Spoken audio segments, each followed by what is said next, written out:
Dans ce chapitre, on va parler de sondage et de représentation de données. Vous avez sûrement entendu parler de la notion de sondage, peut-être même que vous avez participé à un sondage. En général, à chaque fois qu'il y a des élections, il y a toujours des sondages avant les élections pour estimer ou pour prédire les résultats des élections.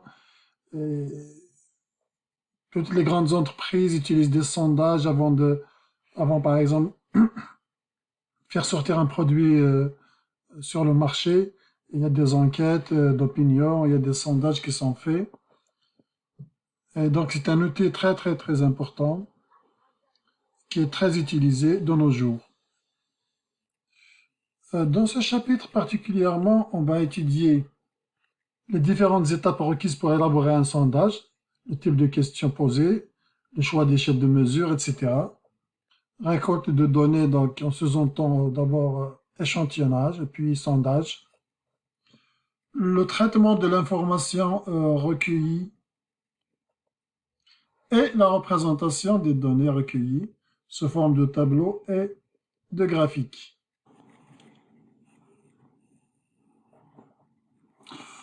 Pour l'élaboration d'un sondage, on fait remarquer que lors des enquêtes qui sont faites en général, parfois la qualité des questions n'est pas toujours au rendez-vous et l'interprétation des résultats peut ne pas être très bonne, peut ne pas être optimale. Donc, on va essayer dans ce chapitre de faire attention notamment à la formulation des questions lors de construction d'un questionnaire quelconque. Et aussi, on va se focaliser comment faire une analyse adéquate des données recueillies lors d'un sondage.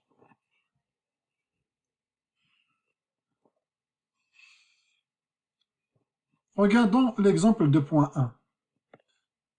Dans cet exemple, Marie-Albert a posé des questions à ses étudiants.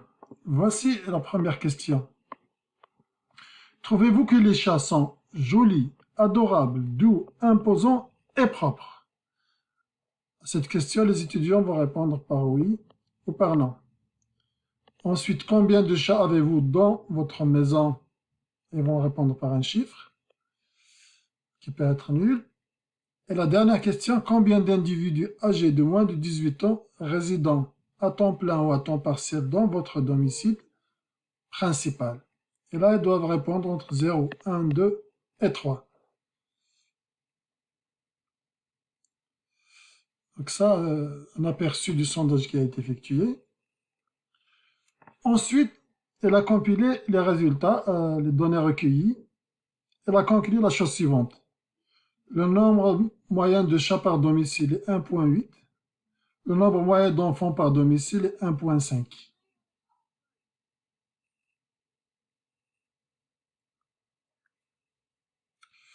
La coéquipière de Marie-Albert, responsable de rédiger le rapport final, conclut donc qu'au Québec, la majorité des domiciles abritent davantage de chats que d'enfants. 80% des répondants considèrent que les chats sont imposants et par conséquent, environ 20% des Québécois ne sont pas intimidés par les chats.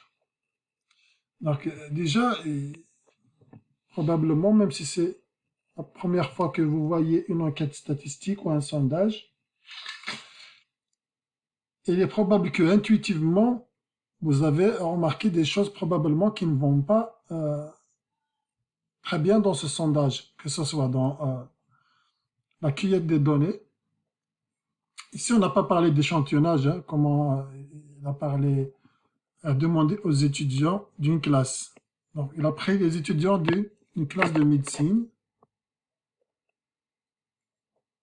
plutôt de médecine vétérinaire. Donc, c'est ça son échantillon. Ce sont les étudiants d'une classe de médecine vétérinaire auquel il a posé la question. Donc, posez les questions suivantes.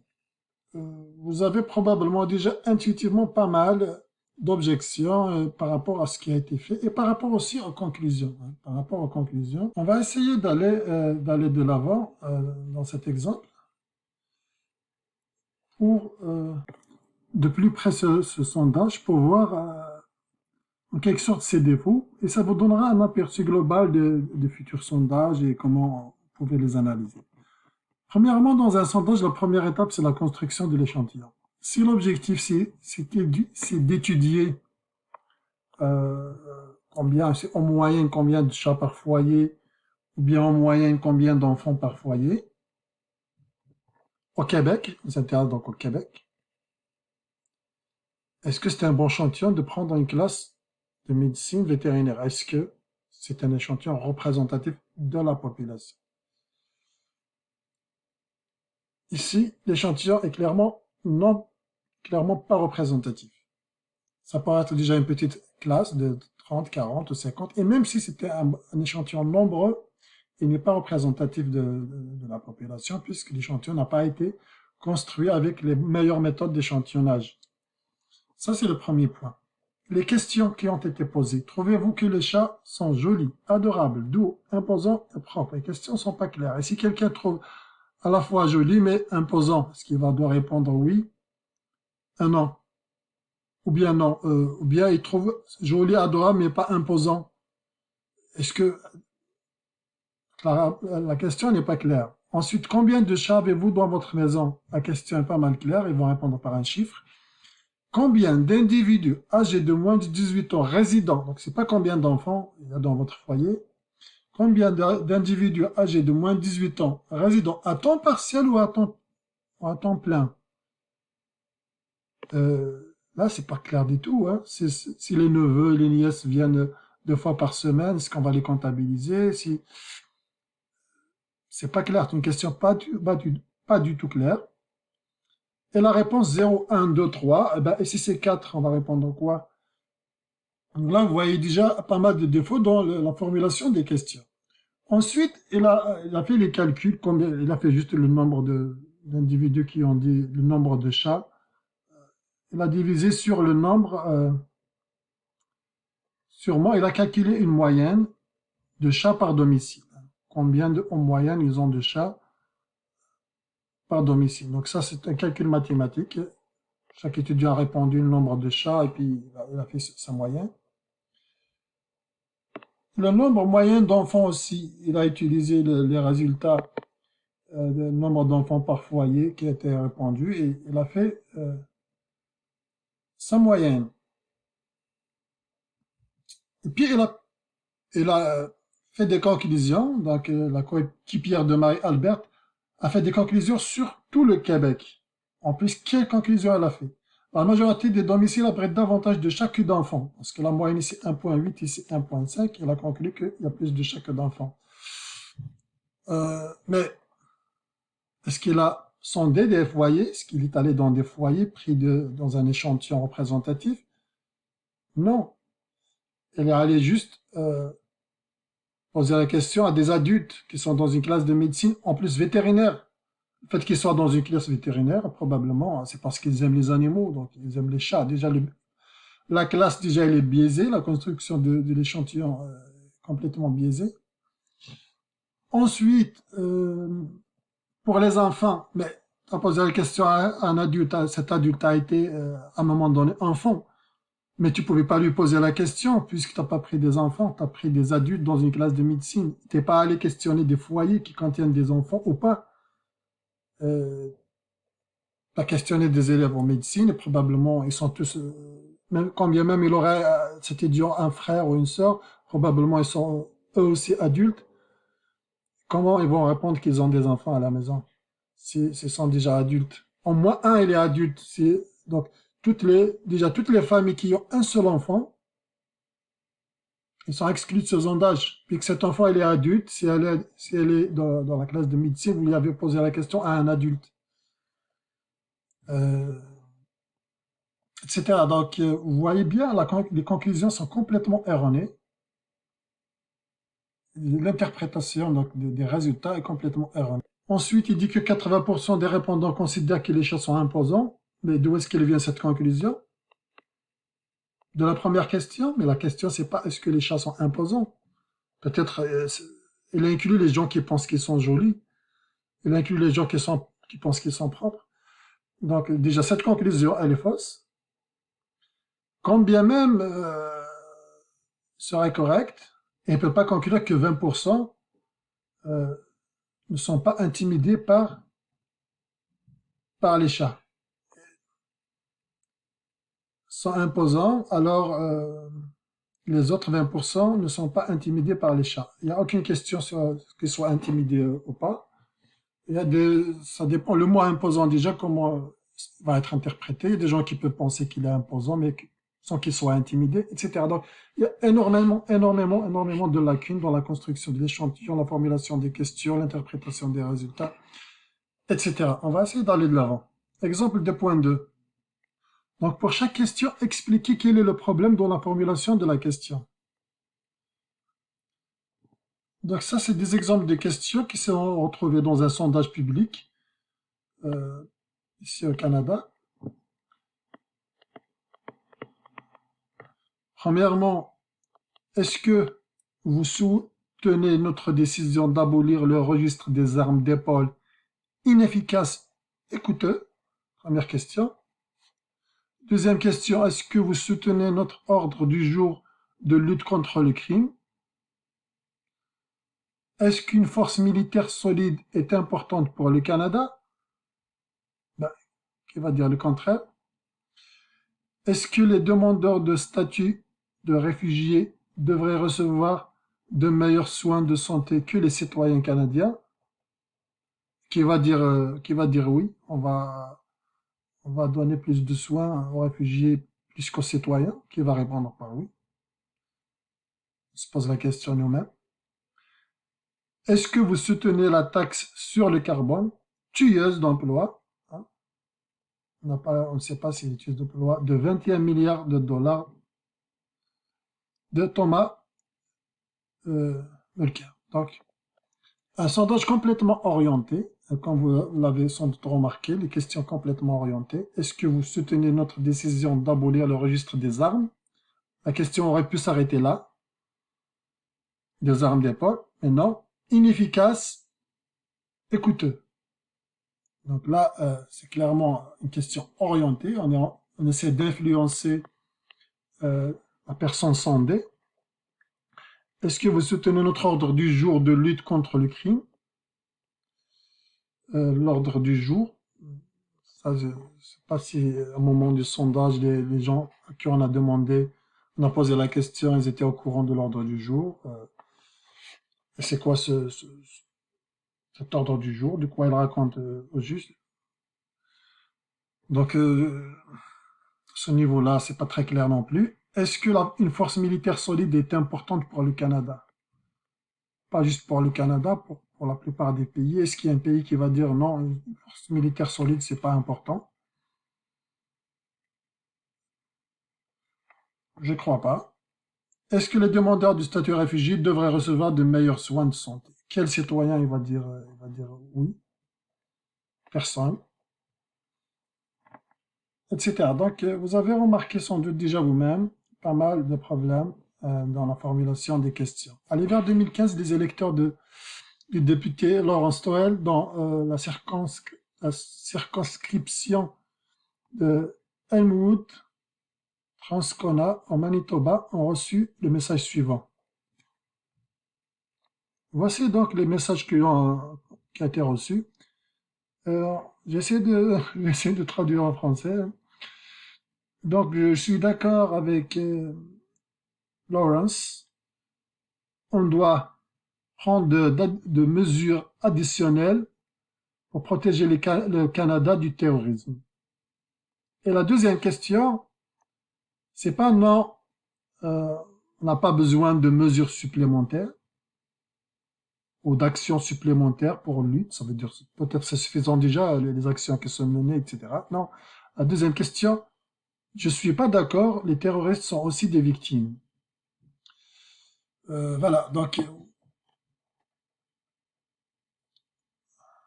voilà. Maintenant, souffrez-vous de l'anorexie? Un autre type de question. Souffrez-vous de l'anorexie? Quatrième question. N'êtes-vous pas d'accord qu'il ne faut pas empêcher le gouvernement de ne pas exploiter les gaz de schiste? Est-ce que c'est une question claire, celle-là, hein? N'êtes-vous pas d'accord qu'il ne faut pas, vous voyez les négations inutiles, là, au lieu de poser une question directe. Donc là, il y a la formulation de la question qui a un problème. Quelle quantité d'argent vous reste-t-il dans votre compte de banque? Et là aussi, c'est une affaire personnelle. Si quelqu'un lui reste 20 dollars, est-ce qu'il va vous dire qu'il me reste juste 20 dollars? Surtout, ça dépend si le sondage est anonyme ou quelque chose comme ça. Et puis, combien même il lui reste 20 dollars dans son compte en banque, est-ce qu'il n'a pas, il n'a pas un autre compte en bourse? C'est quoi la conclusion? Si quelqu'un lui reste juste 100 dollars dans son compte, c'est quoi votre conclusion? Donc, voilà. Euh, Parce que quelqu'un il peut avoir juste 0 dollar dans son compte en banque, mais être en fait très très riche. Voilà. Préférez-vous la théorie des empilements de cercles ou les groupes fondamentaux des surfaces de Riemann? Ah bon, sur cette question, est-ce que... euh, voilà, la personne sait de quoi on parle déjà quand on pose ce type de questions. Donc, en gros, il faut correctement formuler la question, une question neutre, directe, sans négation, qui va nous apporter une réponse utile pour l'objet de notre enquête. Euh, voilà.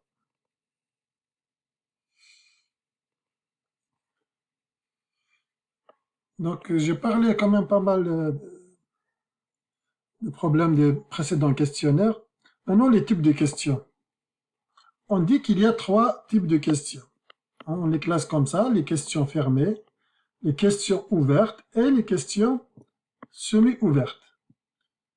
Donc, on va voir les définitions plus bas, mais en gros, on s'intéresse en général aux questions ouvertes et aux questions fermées, et non pas aux questions semi-ouvertes, parce que c'est difficile de traiter euh, l'information requise. Alors maintenant, c'est quoi une question fermée? C'est une question dans laquelle le répondant doit choisir parmi une liste de réponses prédéterminées. Exemple, combien d'heures par semaine passez-vous à naviguer sur Internet et vous offrez vous-même le choix à la personne sondée, moins de 5 heures, entre 5 et 9, euh, entre 10 et 19, 20 heures et plus. Voilà, donc c'est une question fermée. C'est un choix de réponse. La personne sondée ou le répondant va choisir dans une liste de réponses. Une question ouverte. C'est une question pour laquelle le répondant doit fournir une réponse sans choisir parmi la liste de répondants. Par exemple, combien d'enfants, combien de frères et sœurs avez-vous? Combien d'enfants dans votre foyer? Combien d'animaux, combien de chats dans votre foyer? Quelle est votre couleur préférée? Etc. Donc, c'est des questions ouvertes. Le répondant ne choisit pas une réponse dans une liste. Dans les questions semi-ouvertes, donc, il y a un choix de liste.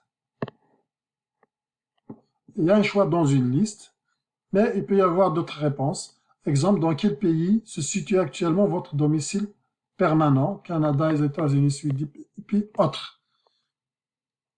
Autre, il va choisir, il va donner un nom de l'autre pays. Donc, ce type de questions, on va essayer de les éviter, parce que ça peut être compliqué le traitement de l'information recueillie.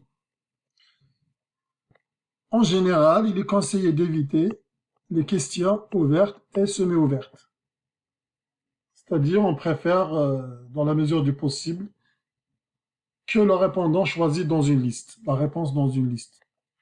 Donc, les réponses aux questions ouvertes peuvent requérir beaucoup de travail euh, pour qu'elles soient traitées de façon automatique. À moins que ce soit une question chiffrée du type combien de chats à la maison, combien d'enfants dans votre foyer, etc.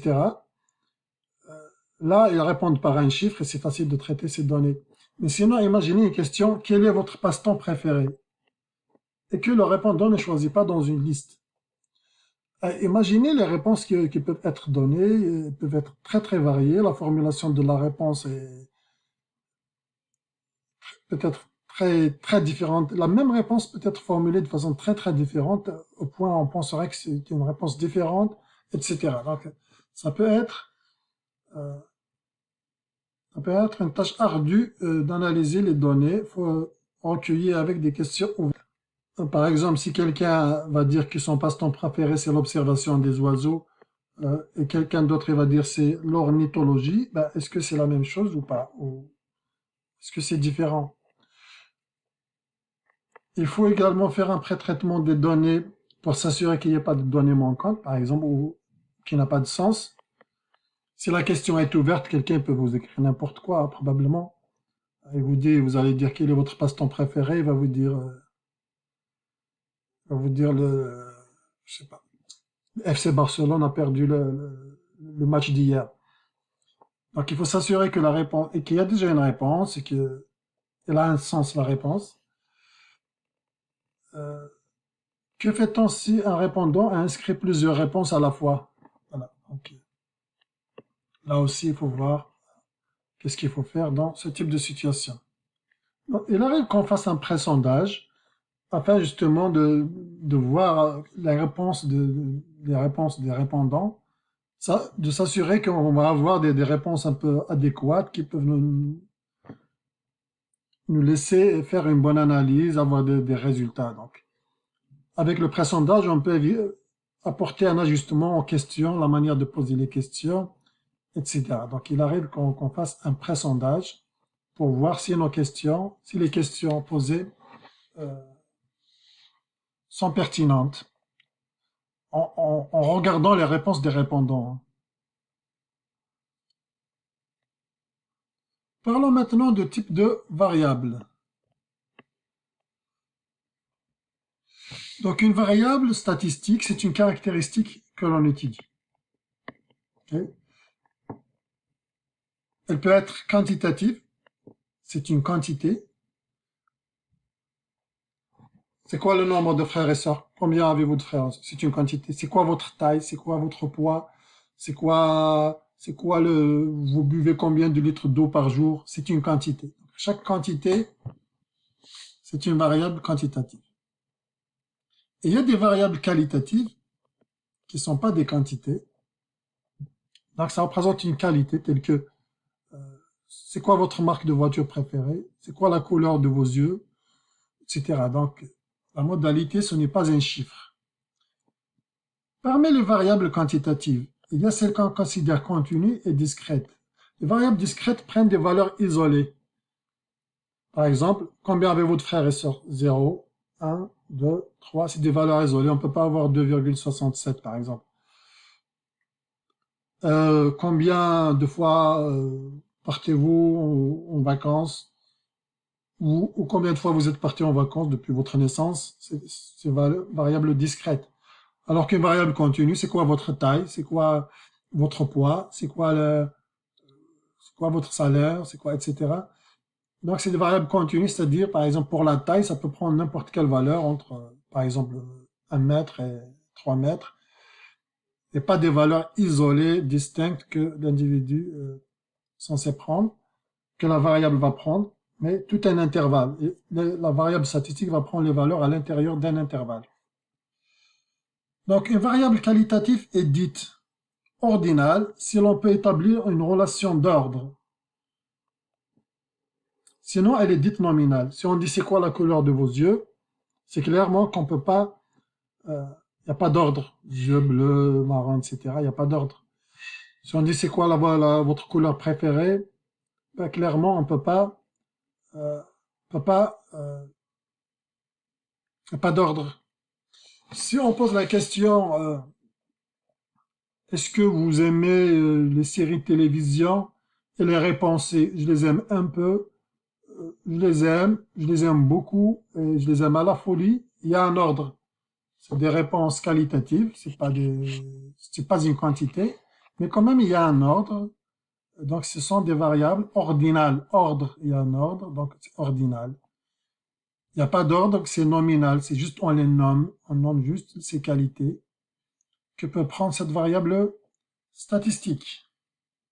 Donc vous avez la variable statistique, celle qui est l'objet de votre étude. Elle peut être une quantité. C'est quoi le nombre de frères et sœurs? C'est quoi votre taille? C'est quoi le salaire? C'est quoi, etc. C'est une quantité. Cette quantité peut être discrète, c'est-à-dire des valeurs isolées, 0, 1, 2, 3, etc.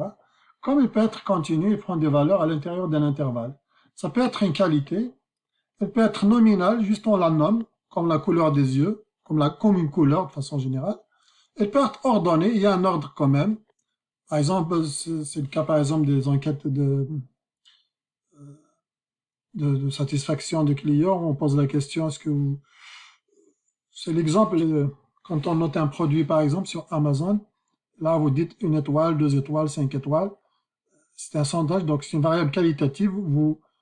C'est une manière de dire je suis pas satisfait du produit, je suis moyennement satisfait, je suis très satisfait, etc. Donc il y a un ordre dans la réponse qui est qualitative.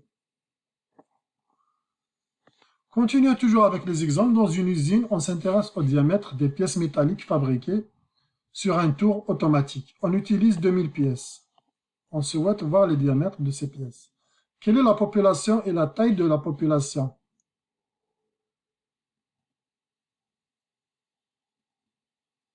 Quelle est la population? Ben, la population, ce sont toutes les pièces fabriquées dans ce tour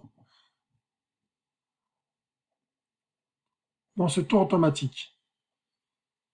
Quelle est la taille de la population? Il est inconnu. Il est inconnu. On ne sait pas combien il y en a dans cette population. On n'a aucune idée. Quel est l'échantillon? Ben, l'échantillon, c'est 2000 pièces fabriquées par ce tour. Ben, sa taille, c'est 200. L'unité statistique, c'est une pièce. Unité, c'est un individu de l'échantillon. Donc, on a 2000 pièces pour notre étude. Chaque pièce est un individu de notre échantillon. C'est une unité statistique. Donc, écrivez les réponses. Quelle est la variable étudiée? La variable étudiée ici,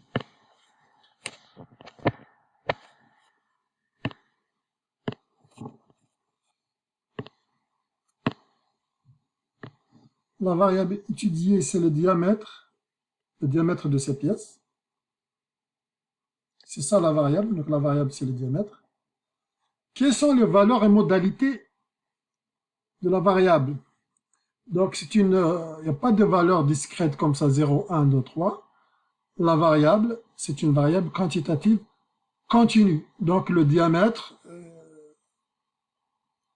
on va dire c'est entre 0, hein, mais c'est clairement supérieur à 0, mais on n'a aucune idée sur est-ce que c'est à partir de 1 mm ou à partir de 1 cm, on n'a aucune idée. Bon, on va dire à partir de 0 jusqu'à peut-être 1 mètre maximum que peut fabriquer ce tour. Tout dépend. En tous les cas, on peut dire que la variable, elle est quantitative et ses modalités sont des valeurs positives entre 0 et le diamètre maximum que peut fabriquer ce tour à l'intérieur d'un intervalle. Modalités sont, c'est tout un intervalle. Quel est le type de variable théorique? Ben, le type, comme je l'ai mentionné, donc vous écrivez, c'est une variable quantitative, continue. Exemple 2.7. Donc, au cégep de Granby, on sonde 100 étudiants au hasard dans le corridor concernant leur opinion sur la grève étudiante. On leur pose la question suivante. Lequel des choix suivants décrit le mieux votre position face à la mise en place d'une éventuelle grève étudiante? Plutôt défavorable, plutôt indifférent, plutôt favorable. Il y a 3 choix de réponse. 1. Quelle est la population et la taille de la population? Ben, la population, ce sont tous les étudiants du cégep. La taille de la population, ben, il faut avoir, du cégep de Granby. Hein. Ben, il faut voir sur le cégep de Granby s'il y a un endroit sur le site où on peut avoir le chiffre exact du nombre des étudiants du cégep. Maintenant, quel est l'échantillon? Ben, l'échantillon, ce sont les 100 étudiants rencontrés au hasard dans les corridors du cégep. La taille, c'est 100. La taille, c'est 100. La taille de l'échantillon, c'est ça.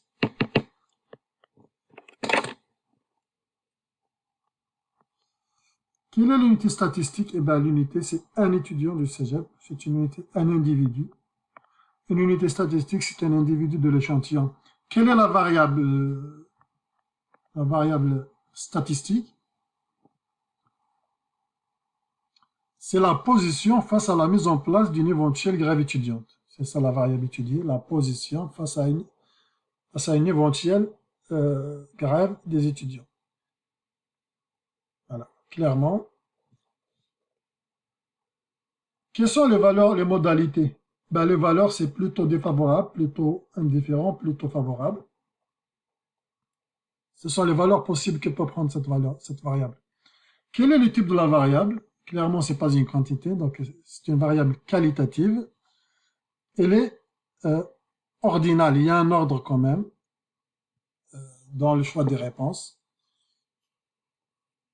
Donc voici pour l'exemple 2.7. Donc là, je donne les réponses, je ne les écris pas parce que ça prendrait trop de temps.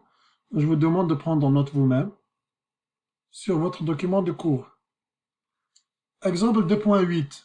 On interroge dans les rues de Grimby 150 personnes au hasard afin de connaître leurs joueurs de hockey préférés au sein des Canadiens de Montréal.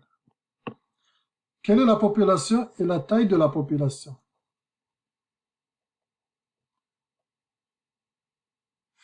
Donc là, ça dépend qu'est-ce qui nous intéresse, parce que là, on interroge dans les rues de Grimby au hasard afin de connaître leurs joueurs de hockey préférés au sein des Canadiens de Montréal.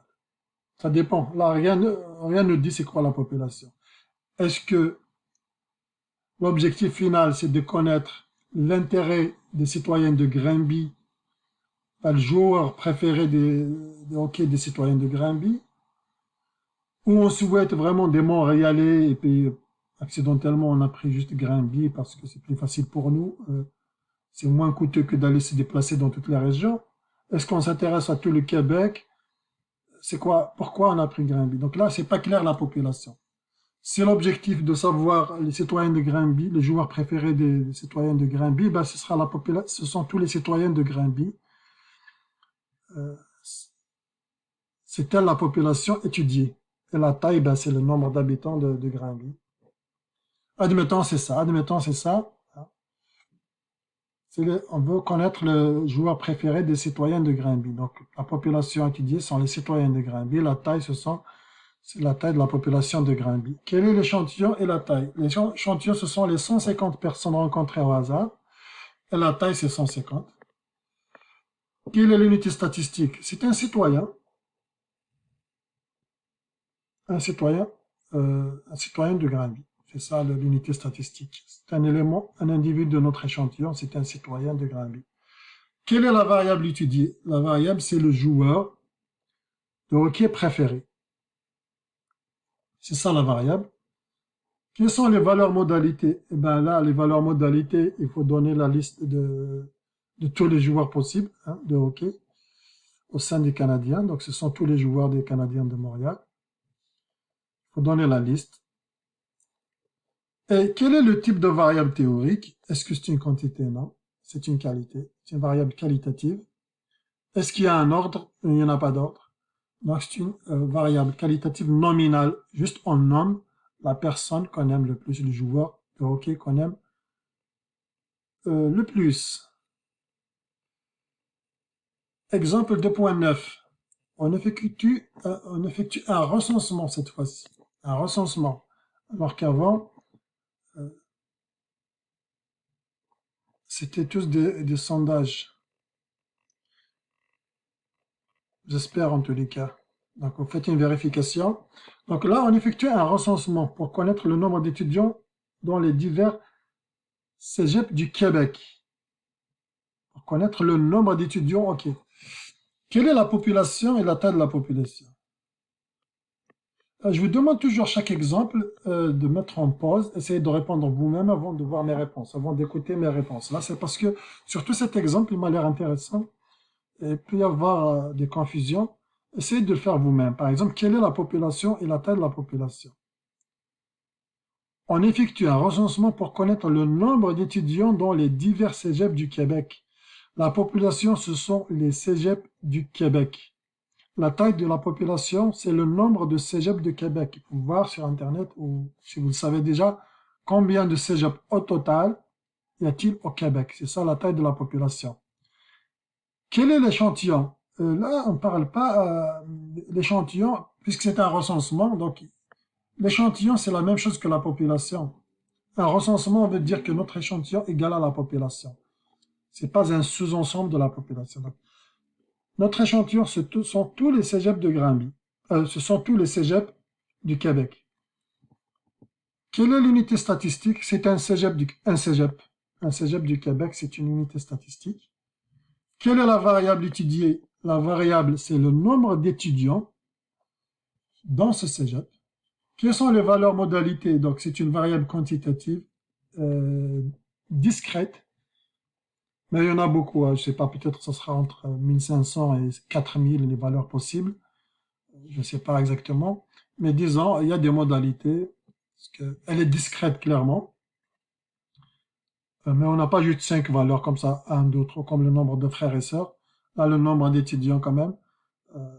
Si on parcourt tous les cégeps, peut-être un chiffre entre 1000 et 4000, je ne sais pas. Mais disons, c'est une variable quantitative discrète. Quel est le type de variable théorique? C'est une variable quantitative discrète. Et les modalités, c'est le nombre, c'est une variable qui prend des valeurs qui varient entre le nombre minimum d'élèves quand il y a le cégep, le plus petit cégep, jusqu'au nombre le plus grand.